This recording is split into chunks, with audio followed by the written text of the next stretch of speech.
to believe? From September to October Are you was the one when that I they want knew to you. believe? I know the date. November 4th, I kicked you out of my house. Okay. What's your problem? But that is what you're doing. What's your problem? And everyone can see how jealous and competitive you are. Why am I jealous? Focus on your Jealous focus. of Go what? and continue creating Jealous crayons. of Chioma. I do not. If you try me, I will slap you. Wahala not too much like this. Iyabojo with dangerous comb for head. Now one go dey separate fighting.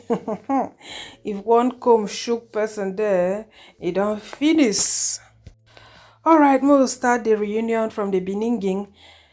Some people talk last week say wait I talk for video no day. This is reunion now. And they give the review stage by stage. I know say plenty people they lie, but me I know they lie. The day when I no get story to carry on YouTube, I go sleep. I know they find money like that. Even news what I do the other day about Abakari, they say na they follow SKP for prison and all those kind of level. Later, when another different story come, I delete the video. The video will not reach 10,000 views. I deleted it.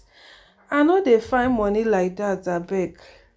Anybody who watched that last week reunion could know say that towards the end, Tony and Caroline, they been the quarrel where Caroline come tell Tony say she the accusation everybody say that them breaking her marriage, say she the accusation Nengi, she don't follow accusation Tonto DK, say that them break her marriage, say everybody then break her marriage apart from herself.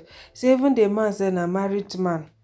So why she dey cry a river? Say the man a married man. Where she force say me the man marry am, yet the man no see marry am. So that is that. Let's move into today's reunion. We are starting from the beginning, how everything happened. So as the ladies they don't quarrel you, everybody face just they strong like stone. Now Uche now one can ease the tension.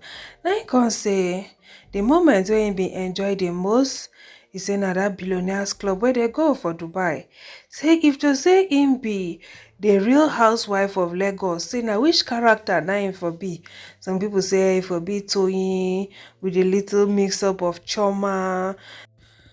Then Laura can say with a little mix of Iyabo. Then to say okay, that's what I want to hear. You just want to try ease the tension because all of them just they tense.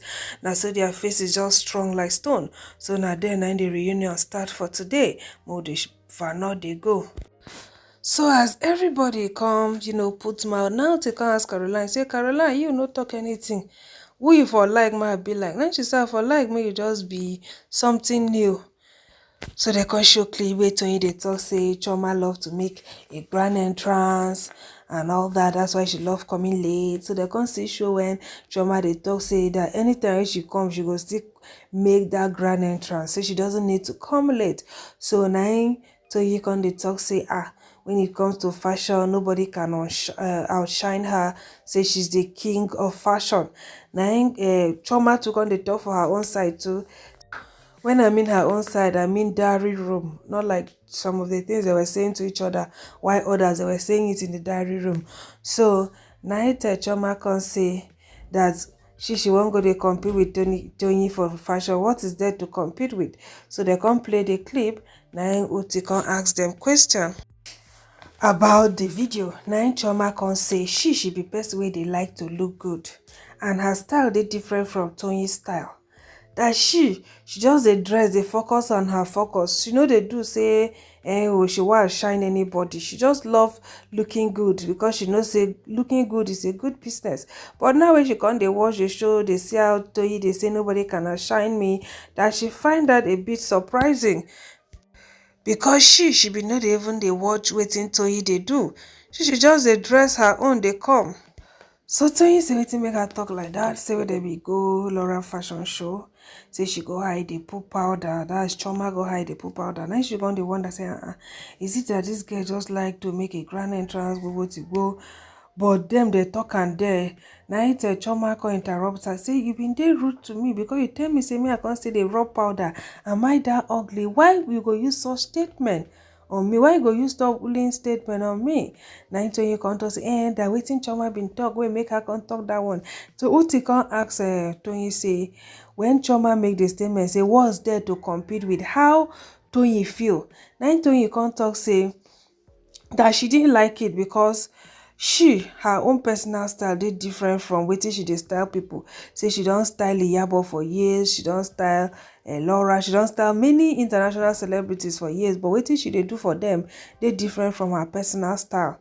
Say her own personal style is artistic and wetin so night she say she feel bad because Chioma talking like that means she's talking down on her brand. Say she don't go Chioma restaurant, go eat meat wey no good. She no come out for public and say, oh, I go Chioma restaurant, I go eat meat wey no good. So now Chioma to come interrupt and say, no, say Toyin, wetin I don't discover for you be say you dey very, very competitive and you dey jealous. So now Toyin can say, hey there, your own na to talk. They allow other people to express themselves because you feel say you know how to speak English. Now Chioma can say it's not about English. Now Toyin say it's about English. Now Toyin can dey talk, say Chioma, you are a mean person, somebody that talks down on people's life work. Now Chioma say come shock, say I talk down on people's life work. Then she say yes, no be for Laura fashion show. We be say we sit down there, come dey show you things where you been say make I make for you because you see wetin I make for down RHOL. You say make I make for you. Now they show you the things. Now later you can't go dey talk. Say me I come sit down for Laura fashion show. They show you things. Now Chioma come ask and say, whether na the right place be that for am to show her things. If you watch the show, you go see that very Laura fashion show as people they walk through the runway. Now that time, I told you can carry phone, can they show Chioma things. Even me, I felt a certain kind of way. I said, una come person show.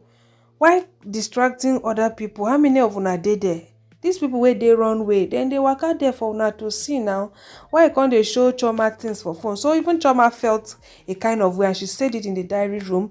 So the thing no sweet Toyin. Even Iyabo Joseph even call out Toyin for online that time and make that news that time. Say, Toyin, why? Always appreciate other people work and all that. So now Toyin can't explain why she did that. But Chioma say na lie. No be waiting she do.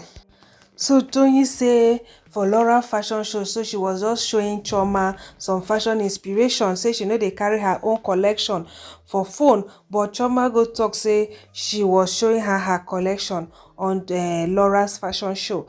Now Chioma say, okay, as you dey talk like that, is it in the middle of the fashion show now ask you to show me the collection? So wetin Chioma stand for be say it's wrong, of which is wrong. I don't know why Toyin dey shout. It's wrong. I no go invite people come my show, to one come model my brand, make them support me. Then you can't distract them, they show them your own. Makes sense. So Chioma now they demand, okay, make Uti play the audio, make them hear whether she open her mouth there. Toyin say make she show her fashion, or make she show her many things as they sit down for Laura fashion show. Been at Toyin herself and carry phone begin to the flip. They show her according to Toyin say na fashion inspiration. And she been they show am because Chioma been say make it do something for am. So as Chioma come they say make they play the audio, if she asked Toyin that kind of thing. Then she say no, of course you ask me there, you asked me before. Now Chioma say, okay, why you come pick for the middle of Laura fashion show to begin to they show me your own collection or your fashion inspiration as you call it? Why you no pick before the show? Why you no pick after the show? Now Toyin come they say, can you see who you are? Can you see who you are? Now Chioma come talk say your bad character showed on camera and you cannot take it back because that's who you are. Toyin too dey there to dey shout, you are a mean girl, you are a bad person. Now Chioma come talk say the only reason say when she say me Toyin make am clothes na because of say Toyin they always dey bothered with her dressing. Anytime she walk into it, say I'm a star maker, I'm my this. Now she can say what's my business with you? Now Toyin to come shout back. Now Toyin say then they call her the star maker because that is who she is. That is what she does.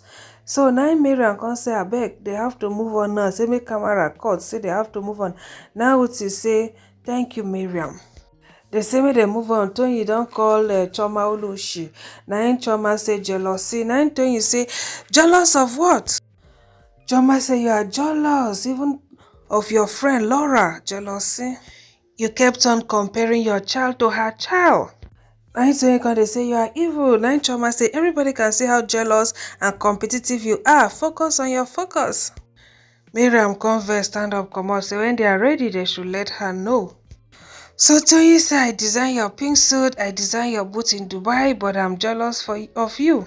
So as Toyin come enter language, na Chioma come say if you want speak to am, may speak to am for English, may leave that bushy Yoruba. Na Iyabo come say Yoruba no be bushy. Now he say I know, but Toyin know wetin they talk. She dey insult me for language, and me too if I come at her with Igbo now, it will be another thing. She won't talk to me, make she talk to me for English, the one wey I go understand. So as they come, they quarrel, oh. Chioma say you have a problem with me putting powder, you have a problem with me doing this, doing that. I think you have a complex issue. Hey, now that one come pain Toyin. I just say other things to pain am sha. As so they don't run, come out, say, what go call Miriam, we been walk out of the show. Say when they ready, me they call her. So now so Toyin just stand up, oh, go wire Chioma heavy slappy. Now so we Iyabo Joe, they come they try to hold a fighting. Now wetin una see for the beginning of this video be that. So na so Toyin come dey struggle to go fight Chioma o. Na so bouncers they come out to dey try to hold her. She no dey hear. She dey talk, Chioma dey talk. She dey talk, Chioma dey talk. Na Chioma say you and Caroline una argue here, you no fit slap her. Na me na you wan come slappy. Hey, no be small thing o. Uti say come comot from where comot there, come outside. Hey, you no even fit hold Toyin. Na Toyin come dey provocation. She come walk out of the camera so that she wan go cool down. Whoa. According to the show, organizers, they had to go for like 2 hours break trying to calm Toyin down. So now they come back, consider again, or now to come say, welcome to the very long break. Come ask them whether all of them don't do okay now. Others answer, others no answer. So they come move for another section, Chioma, Caroline, friendship. They can show video clips, how some of them they do lovey-dovey, they talk good about each other for the show. I think that's what even Laura expected from, Toyin, where she can't say she felt disappointed when she watched the show. Alright, so they can show, video clips of Caroline, Chioma, the way they just the lovey-dovey and all that. Now they can ask Chioma first, say, waiting, draw her to Caroline. And she say, she can't really picture what it is, but she feels like they have common interests. The first day after they talk, they can, like each other, they became drawn to each other. And all that. And I know say they fighting very well, so she needed to talk and relaxingly or like before. Alright, so Caroline say, well, waiting draw her to Chioma now because I say they be the same months, they just born them days apart. And also when they met at Brass and Copper, say Caroline gave her the warmest smile. Say she be also be a client of good hair in the past. So they come play clip where Caroline and Chioma, they talk after that Laura and Caroline quarrel where Caroline can't talk something where Chioma be not tell am. Now Chioma they talk say she throw her out of the box, so say why she go they talk that kind of thing. Say she tell her something, she just go they talk, and then say she just come confused, never know anything to talk again. Say if you be her friend, you tell her something, she know if you just bring and add like that, come they talk. So Caroline too can say forgive me, or they come play there, that clip come finish. So now till now come they ask the house, come first ask Miriam, say what does she think of it?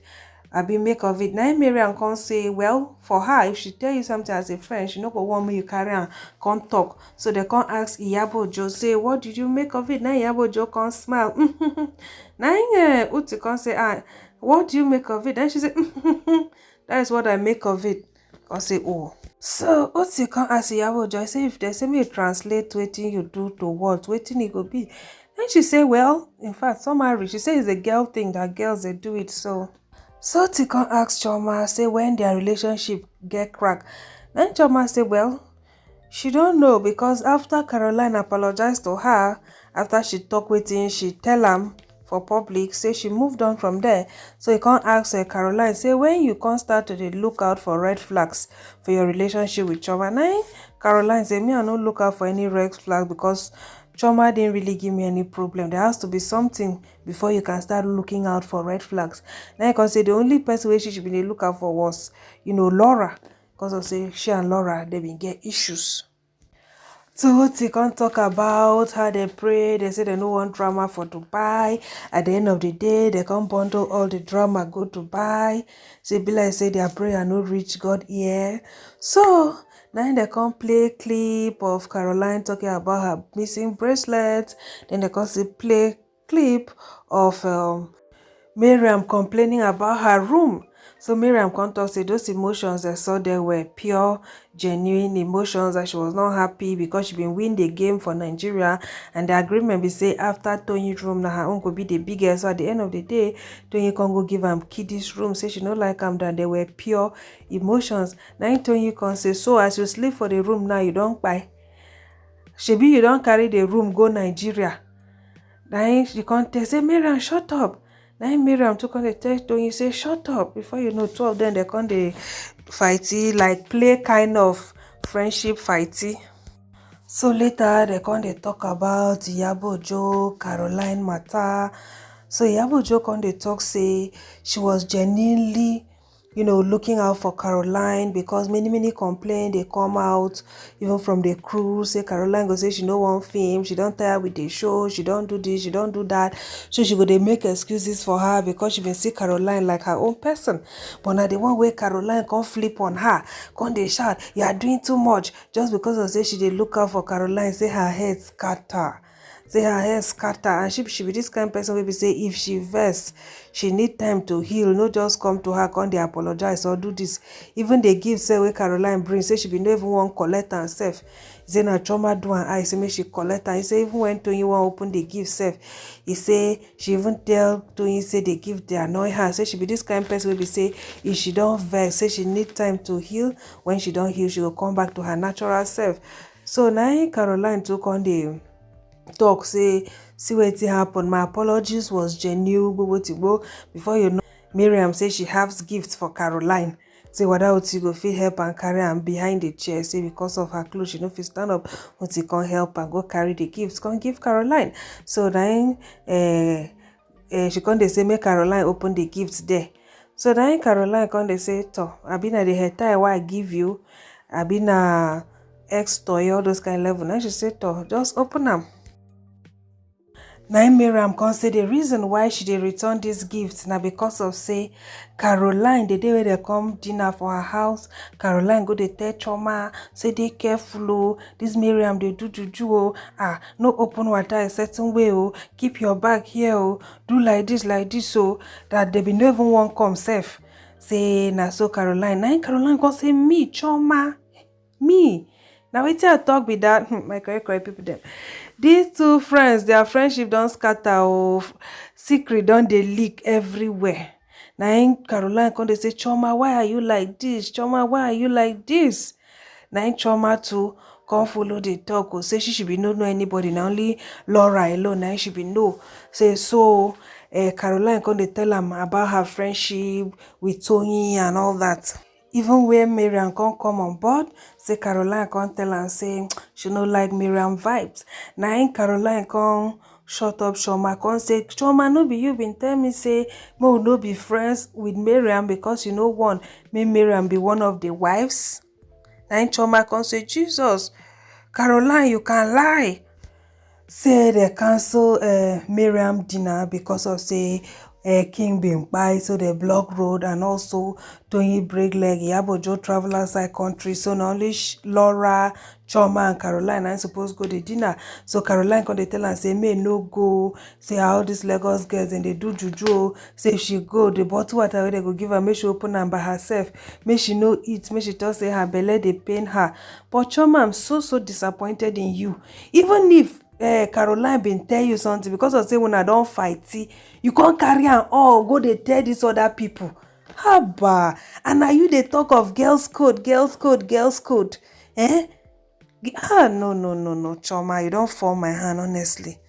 Now you they make mouth say if you be friends with person, even if the friendship end, say you go still dey loyal, you no go carry wetin they tell you go they talk. So this one way you can't do now, can't be waiting. That's why when I see me, so if I dey do friendship with person, I know they like me the friendship be about people, because when the friendship go end, secret go full everywhere. So Chioma continued to dey bring out all the things wey Caroline tell her, dey bring am outside. Na it wey Uti come ask Laura, say how Laura feel because she has been so quiet. Does she feel redeemed? Because e get one clip wey she been saying, I'm serving the God of miracle. Then Laura come smile. Say she feel redeemed because Caroline can lie with confidence. Say for her to talk say they pimp am for hotel. Say so as all these things wey dey happen, say she never hear am o, say she dey hear them now for the first time. So Uti come ask them say whether that their friendship they go fit still redeem am again. Then Caroline say that when she watched the show, her heart melted. They were friends, they even hang out outside the show and all that. So for her, if Caroline fit stop with the lies, then she'll be good. So now they can't ask Caroline, what about her? Now Caroline say, you know what? If I say something behind you, I say it in front of you. For me, I'm done with the friendship. Omo, even if na me sef I go run, this my leg go dey touch the back of my head. Friend wey go tell am something, if una get problem, carry am go dey tell other people. No, nah, it no make sense. So Tika say, what are they up to after the show? So many of them come dey talk about wetin they are up to, wetin they learn from the show. As for Caroline say she don't learn say salt actually look like sugar. Say she don't learn say if person do am something, it better for her to go pull the person aside, talk to the person, make the thing finish there than to bottle am up. Say na wetin she suppose do. Now wetin suppose happen between she and Laura be that. So they can't ask many people, they can't talk about many things. So Yabo Joe, that thing wey happen between she and Caroline, they can't say for she don't learn to carry her own cross. Yabo Joseph, I just tired for her drama. Something happened, Caroline don't apologize, and she say it's from her heart. You see, they carry the matter. I beg you, it's too much. Which kind of thing? Well, oh, wait for season 2. All of them don't toast. This one alone may follow teach us lesson. Oh, when you they do sweet with friends, be careful what you say about others. Because tomorrow, when that friendship comes scatter, now waiting una discuss all, then they go they find friendship for another side. It's well, my correct people them. Una thank you for watching. Una stay pitiful. Una bye.